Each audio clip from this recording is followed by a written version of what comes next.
Hello दोस्तों, good morning. पढ़ाई चल रही होगी आप लोग को बढ़िया से। चलिए आज फिर से एक नए चैप्टर से स्टार्ट करते हैं, ठीक है। और फिर एक अपने आप को एक मोटिवेट रख करके आप क्या करिए, अपना पढ़ाई को अंजाम दीजिए। अगर आप ऐसे ही अगर बैठ जाइए पढ़ने के लिए और दिमाग को मोटिवेट नहीं करिएगा तो आपको इरिटेट लगेगा पढ़ने में, ठीक है। तो क्या करिए कि अपने दिमाग को ये समझा दीजिए कि मुझे क्या है, एक एग्ज़ाम हमको क्रैक करना है, ठीक है, और अच्छी तरह से एग्ज़ाम को क्रैक करना है ताकि मुझे एक बार में मुझे ये सफलता मिल जाए, ठीक है। जिस तरह से कि आपने मोबाइल में तो रिचार्ज कर लिया है, अगर मोबाइल में बैटरी ना हो तो मोबाइल के रिचार्ज का क्या वैल्यू, ठीक है। उसी प्रकार से ये है, आपने दिमाग को तो समझा दिया कि मुझे पढ़ना है, मुझे नौकरी लेना है, लेकिन दिमाग को कैसे रिचार्ज करना है ये अपने आप में एक डेवलप करना बहुत ज़्यादा ज़रूरी है, ठीक है। आप अगर इस चीज़ को डेवलप करना सीख गए तब आपकी सफलता निश्चित मिलेगी, ठीक है। तो आज से फिर से एक नए चैप्टर पे हम आते हैं। वो हमारा है हमारे चारों ओर, है ना, हमारे चारों ओर के परिवर्तन। हमारे चारों ओर में क्या क्या परिवर्तन हो रही है, क्या क्या घटना हो रही है, ये सब के बारे में, ये साइंस के टॉपिक है, उसके बारे में हम चर्चा करेंगे, ठीक है। इसमें क्या है कि ये सबसे एक चैप्टर से आपको एक नए क्वेश्चन एकदम निश्चित है कि आपको पूछता ही हर एक एग्जाम में से क्वेश्चन एक न एक आपसे अराइज करेगा ही करेगा, ठीक है। आप कितना चाह लीजिएगा कि इससे क्वेश्चन नहीं पूछा जाता है तो हम दावे के साथ कहेंगे, बोलेगा कि आदमी प्रीवियस ईयर हम आपको ला कर दिखा देंगे, ठीक है, कि इससे क्वेश्चन पूछा जाता है।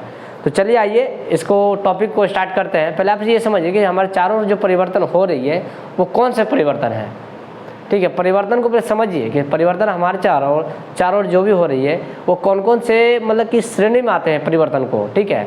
अब हम कहते हैं कि जो भी चीज़ परिवर्तन करने, आप कहता है कि लोहा से जंग लग गया है ना, लोहे में क्या था, जंग लगना क्या है, परिवर्तन है ना।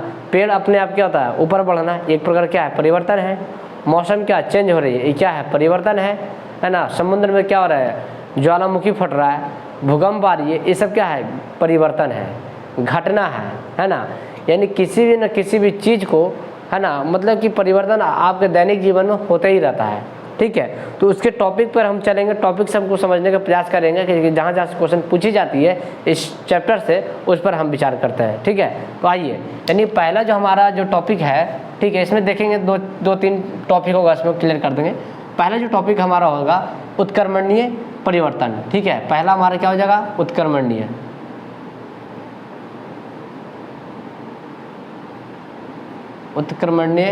परिवर्तन, उत्क्रमणीय परिवर्तन, ठीक है। दूसरा बोलते हैं अनुक्रमणीय परिवर्तन, ठीक है।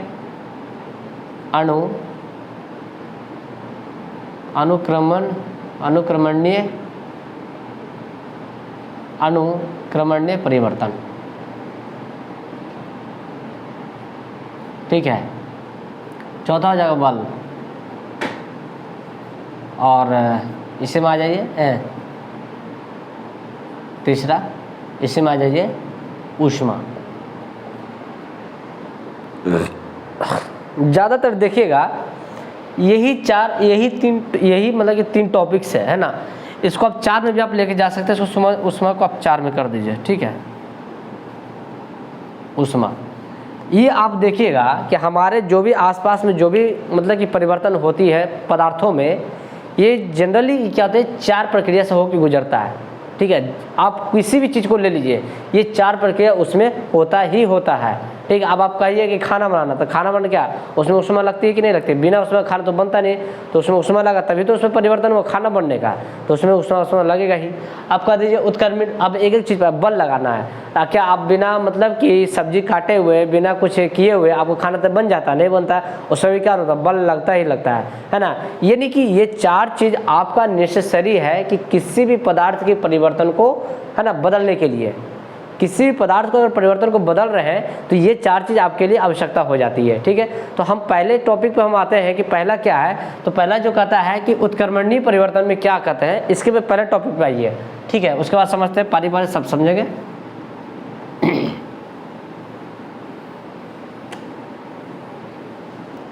देखिए उत्क्रमणीय परिवर्तन पहले समझ लीजिए, उत्क्रमणीय परिवर्तन क्या होता है। कहता है कि वह पदार्थ ठीक है, वह परिवर्तन पदार्थ जो पूर्व की अवस्था में माने परिवर्तित हो जाता है, यानी पहले की अवस्था में वो आ जाता है, यानी पदार्थ का वह परिवर्तन जो पहले की अवस्था में आ जाता है वो हमारा कहलाता है उत्क्रमणीय परिवर्तन कहलाता है। इसको दूसरे भाषा में ये भी कह सकते हैं क्या, वो पदार्थ जो परिवर्तन के पूर्व में हम किसी उस काम को दर्शा सकते हैं या हम दिखा सकते हैं, उसे हम क्या कहेंगे, उत्क्रमणीय परिवर्तन कहेंगे।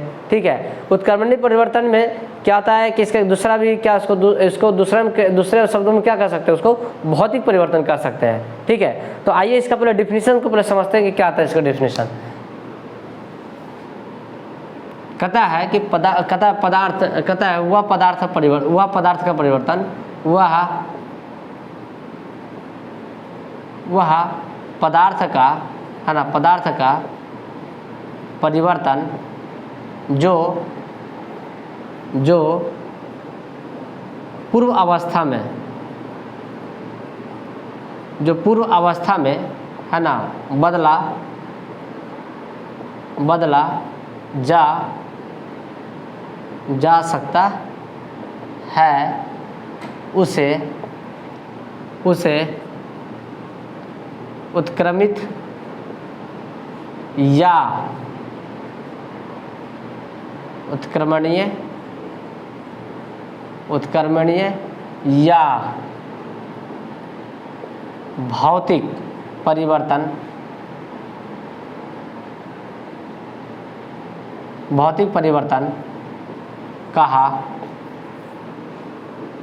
कहा जाता है। भौतिक परिवर्तन कहा जाता है, यानी कि समझिए कि बस एक लाइन बस ये समझ लीजिए कि जो भी चीज़ हम पदार्थ को परिवर्तन कर रहे हैं, जो हम परिवर्तन किए उसको फिर से उस अवस्था में हम ला सकते हैं। जिस अवस्था में पहले वस्तु थी उस अवस्था में अगर हम ला दे रहे हैं तो हमारा क्या कहलाता है, उत्क्रमणीय परिवर्तन कहलाता है। अब जैसे समझ लीजिए कि पानी है, ठीक है, क्या है, पानी, बर्फ मान लीजिए, ठीक है, बर्फ है, इसको किस में कन्वर्ट कर रहे हैं, पानी में, तो क्या करेंगे यहाँ पे ऊष्मा करेंगे, यानी कि अगर हम बर्फ में ऊष्मा देंगे तो क्या बनेगा, पानी बनेगा। लेकिन अगर पानी में भी फिर क्या करेंगे, ऊष्मा डालेंगे, क्या डालेंगे, ऊष्मा, तो फिर क्या बनेगा, वाष्प बनेगा, वाष्प बन जाएगा, है ना। यानी यहाँ पे क्या हो रहा है, परिवर्तन हो रहा है, या क्या होता है, ऊष्मा डालने पे क्या होता है, परिवर्तन हो रहा है। तो समझिए कि अगर हम वाष्प को क्या करेंगे, फिर इसी के फिर क्या करें, आप उल्टा चलिए, ठीक है, फिर इसी का आप क्या करें, उल्टा चलिए। तो इसी का अगर हम उल्टा चलते हैं तो क्या होगा, यहाँ पे क्या करेंगे, फिर कोल्ड करेंगे, क्या करेंगे, ठंडा करेंगे। तो फिर यानी वाष्प को जब हम ठंडा करेंगे तो क्या होगा, पानी में कन्वर्ट होगा। और जब पानी को है ना, जब पानी को हम क्या करेंगे, और ठंडा करेंगे, क्या करेंगे, और ठंडा करेंगे, तो क्या होगा, बर्फ बनेगा। यानी पानी का जो बर्फ है, यानी कि यहाँ से यहाँ जाने में क्या हो रहा है, यानी बर्फ है, क्या है, मतलब कि पानी है, तो बर्फ पानी जानने के लिए क्या होगा, यानी कि हम कह सकते हैं क्या जी, 60 डिग्री, है ना, 60 डिग्री सेल्सियस, ठीक है। अब कहता है कि इससे फिर ऊपर जाने पर क्या होगा, यानी 100 डिग्री सेल्सियस, जिसको क्या होगा, वाष्प बदल जाएगा, वाष्प में क्या होगा, बदलेगा। लेकिन फिर यही वाष्प को फिर बदलने के लिए फिर क्या करना पड़ेगा, फिर वाष्प को फिर कहता है कि बदलने के लिए क्या करना पड़ेगा, फिर वाष्प हम बदल रहे हैं, तो इसमें ठंडा है, यानी कि हम क्या करेंगे, 0 डिग्री लेंगे, 0 डिग्री नहीं, उससे थोड़ा सा नीचे कर लेंगे, यानी लगभग में कितना लेंगे, 40 ले लेंगे। तो क्या होगा, यानी कि इसको यानी ये भाप है, ये 100 डिग्री पर भाप है, जब इसको हम घटाएंगे तो क्या आएगा, वाटर में आएगा। फिर यहाँ से फिर क्या करेंगे, फिर वाटर में जब हम बर्फ में जब जाएंगे तो इसमें कितना डिग्री लेंगे, 0 डिग्री लेंगे, ठीक है, कितना लेंगे, 0 डिग्री लेंगे। तो यही जो परिवर्तन है, ये परिवर्तन क्या कहलाता है, उत्क्रमणीय परिवर्तन, यानी फिर इसको उस अवस्था में क्या करें, लाया जा रहा है, ठीक है। अब जैसे दूसरा अवस्था क्या लेंगे कि कागज का है ना मोड़ना, कागज का है ना मोड़ना। तो ये जब कागज हम मोड़ दिए तो फिर क्या, कागज को हम सीधा नहीं कर सकते हैं, यानी पूर्व की अवस्था में क्या रहे, हम ला सकते हैं, ठीक है। अब जैसे अब आ जाता है क्या चीज़, कागज का मोड़ना हो गया, है ना, ये आ गया, और भी सारी चीज़ आ जाएगी इसमें, ठीक है। अब जैसे है ना चलना, तो चल रहे तो क्या वापस नहीं आएंगे ही वापस, तो ये सब क्या आ जाता है, हमारा उत्क्रमणीय परिवर्तन में आ जाता है, ठीक है। अब हम आते हैं अनुक्रमित परिवर्तन में।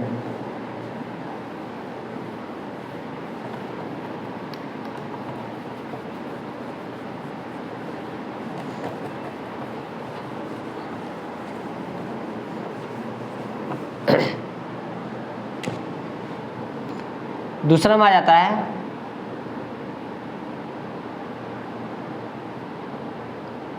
अनुक्रमणीय परिवर्तन। ठीक है, अनुक्रमणीय परिवर्तन में क्या होगा, कहेंगे कि वह पदार्थ का परिवर्तन, यानी कि वह पदार्थ परिवर्तन जो पूर्व अवस्था में लाया नहीं जा सकता है, उसे हम क्या कहेंगे, अनुक्रमणीय परिवर्तन। यानी कि उत्क्रमणीय परिवर्तन में हम ये देख रहे थे कि पूर्व की अवस्था में तो ला रहे हैं, लेकिन अनुक्रमणीय परिवर्तन में क्या हो रहा है कि हम पूर्व की अवस्था में नहीं ला रहे हैं। बात को समझिएगा, अनुक्रमित परिवर्तन का मतलब है कि पूर्व की अवस्था में हम नहीं ला रहे हैं, वो हमारा क्या कहलाता है, मतलब कि अनुक्रमणीय परिवर्तन कहलाता है। उसी को हम दूसरे भाषा में क्या कह सकते हैं, रासायनिक परिवर्तन कह सकते हैं। ठीक है, रासायनिक परिवर्तन में क्या होता है कि जब दो पदार्थ एक दूसरे में जब मिलता है तो नए पदार्थ का क्या होता है, निर्माण होता है। तो जो नए पदार्थ का निर्माण हो रहा है वही हमारा क्या होता है, रासायनिक परिवर्तन होता है। उसी प्रकार से ये भी है, अनुक्रमणीय परिवर्तन में यही चीज़ है कि हम क्या कर रहे हैं कि दो पदार्थ को मिला रहे हैं लेकिन उसके पूर्व की अवस्था में हम नहीं ला रहे हैं, तो हमारा क्या कहलाता है, अनुक्रमित परिवर्तन कहलाता है। देखिए इसका हम डिफिनीशन ले सकते हैं क्या अनुक्रमित परिवर्तन में, कि है ना, लिखेंगे यहाँ पे वह परिवर्तन पदार्थ, वह परिवर्तन पदार्थ जो पूर्व के है ना अवस्था में पूर्व के पदार्थ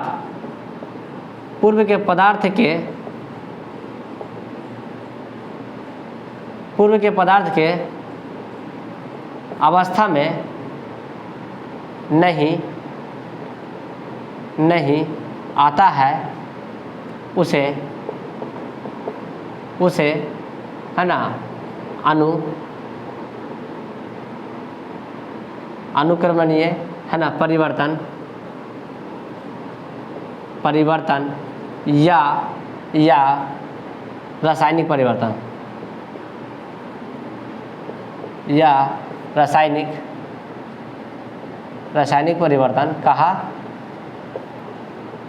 कहा जाता है। ठीक है, ये समझ लीजिए। यानी कि मतलब कि इसका जैसे कि उदाहरण क्या ले सकते हैं उत्क्रमणीय परिवर्तन में, आप जैसे उदाहरण ये ले सकते हैं कि लोहे में जंग लगना है, तो लोहे में जो जंग लग रहा है, वो जो लग रहा है जंग, क्या फिर उस हम लोहा में उसको कन्वर्ट कर सकते हैं। जो लोहा जंग लग गया, क्या उस लोहा को हम वापस ला सकते हैं? नहीं ला सकते हैं। जिस लोहा में जंग लग जाता है वो लोहा नहीं आता है, वो खराब हो जाता है, नष्ट हो जाता है। उसी प्रकार से क्या जो मनुष्य जो ग्रोथ कर रहा है, जो बढ़ रहा है, क्या उसको ग्रोथ को हम रोक सकते हैं? जो मान ले जाए कि अब जो मनुष्य जो है 4 फीट का हो गया, फिर वो 5 फीट हो गया, क्या उसको फिर हम 4 फीट में कर सकते हैं? नहीं कर सकते। ये क्या असंभव चीज़ है।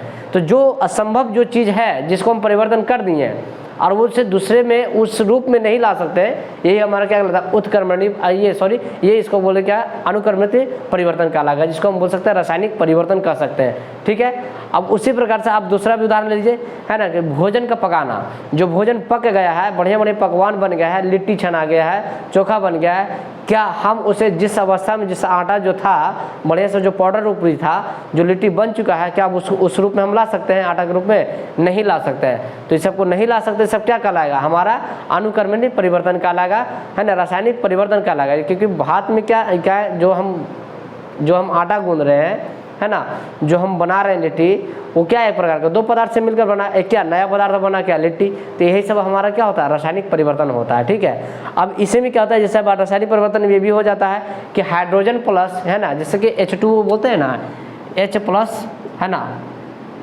H+ है ना, O2, तो क्या बोलते हैं, H2O बोलते हैं ना। तो ये क्या है, यानी दो पदार्थ है, ये क्या है, नया पदार्थ बना, यानी हाइड्रोजन और ऑक्सीजन से क्या मिला और क्या एक नया पदार्थ बना। क्या इसको तोड़ करके फिर इसमें हम ला सकते हैं? लाएंगे, लेकिन इसका बहुत लंबा प्रोसेस है ना, ये चीज़ है, नहीं ला सकेंगे। ठीक है ना, तो ये हमारा क्या होता है, उत्क्रमणीय परिवर्तन होता है। ठीक है, तो ये चीज़ होता है। अब जैसे मान लीजिए HCl है ना, तो HCl में हम क्या करते हैं, कि हाइड्रोजन प्लस क्या लिखते हैं, क्लोरीन को क्या करते हैं, जोड़ते हैं तो क्या बनता है, HCl बनता है। HCl बनता है तो क्या HCl को फिर तोड़ के हम क्या हाइड्रोजन प्लस क्लोरीन में हम ला सकते हैं, नहीं ला सकते। तो ये सब हमारे क्या होता है, रासायनिक परिवर्तन होता है, ठीक है। तो ये चीज़ को समझिए, यानी कि इसको आप उदाहरण में लिख सकते हैं। क्या रासायनिक परिवर्तन को आप उदाहरण में लिखिए, क्या जैसे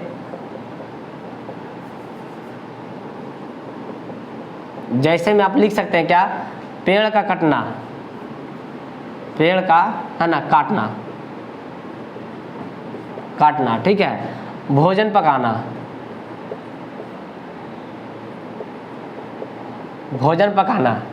ठीक है। पेड़ काटना, भोजन पकाना, लोहा में जंग लगना इत्यादि, ठीक है। तो ये सब हमारा क्या आता है, अनुक्रमणीय परिवर्तन में आता है, ठीक है। अब हम आते हैं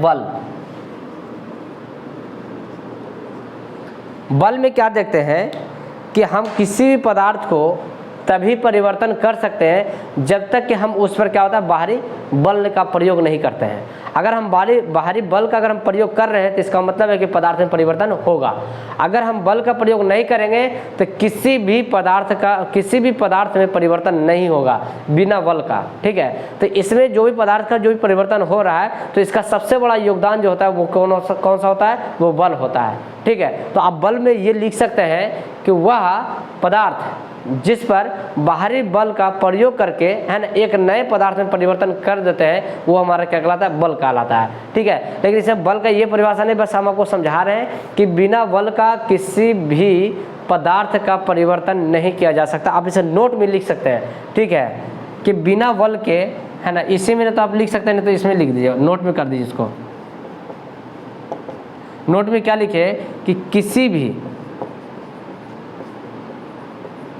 भी है ना पदार्थ का परिवर्तन है ना बाहरी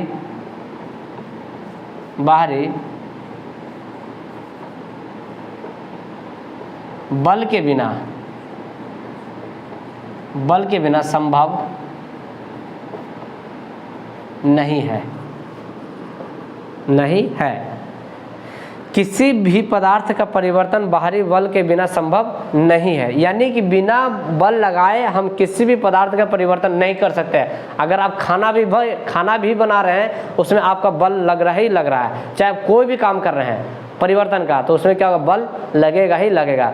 अगर मान लिया लोहा में क्या था, जंग लगना, तो इसमें भी क्या बल लगता है, क्योंकि लोहा क्या था, प्रेशर मारता है, हवा क्या करेगा, फोर्स से देता है, तो फोर्स लगता है, उसमें क्या बल लगता है। उसमें भी क्या है, बिना फोर्स का वो जंग नहीं लग सकता है, ठीक है। हवा में अगर मान लिया संपर्क में भी अगर आता है तो उसमें क्या फोर्स नहीं होता है।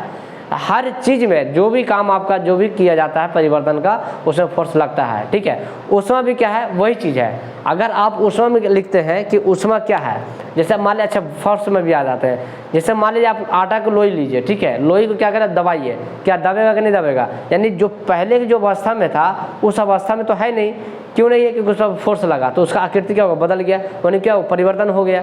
तो ये हमारे क्या फोर्स का है ना, ये मतलब उदाहरण बता रहे हैं। अब आते ऊष्मा भी क्या होता है, हमने देखा ऊष्मा में भी क्या होता है कि हमने देखा कि पानी को जब हम गर्म कर रहे हैं तो वाष्प बन रहा है ना, और वाष्प को जब हम क्या कर रहे हैं, पानी में जब हम डाल रहे हैं, यानी कि वाष्प को जब हम कोल्ड कर रहे हैं तो क्या होगा, ठंडा हो रहा है। यानी कि ऊष्मा का भी इसमें क्या होता है, बहुत बड़ा क्या है, योगदान है।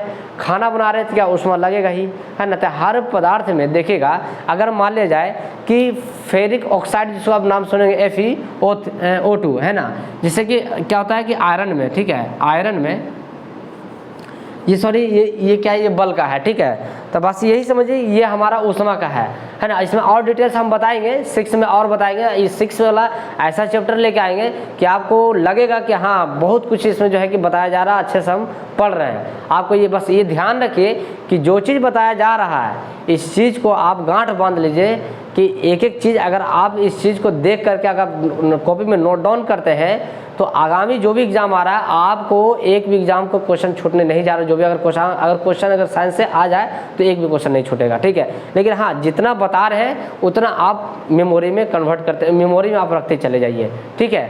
तो आज का सेशन आपका यहीं तक आपका समाप्त होता है, ठीक है। फिर नेक्स्ट चैप्टर में आएंगे, फिर अगला नेक्स्ट चैप्टर में आएंगे। अभी तक आपका ये 5-6 चैप्टर इसका और है, उसके बाद फिर ख़त्म हो जाएगा। फिर आपका हम 7 क्लास का फिर हम स्टार्ट करेंगे लेने के लिए क्लास, ठीक है। तो आज से हमारा यही एंड होता है।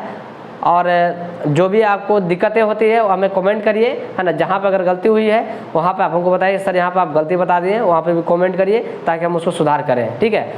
तो और हमारे चैनल को थोड़ा सा और सपोर्ट करिए और आगे बढ़ाइए, है ना। सब्सक्राइब करिए और एक जरूर नोट्स जरूर लेकिन बनाइए, ठीक है ना। नोट्स एकदम इनफ है कि आप नोट्स एकदम बनाइए तो बनाइए, ठीक है। तभी आपके समझिए की तरह से एक आपका जो सफलता का जो पायदान है आपका नोट्स ही आपको दिला सकता है और दूसरा कोई नहीं, ठीक है। ठीक है दोस्तों, तो आज के लिए बस इतना ही, ठीक है। जय हिंद, जय भारत।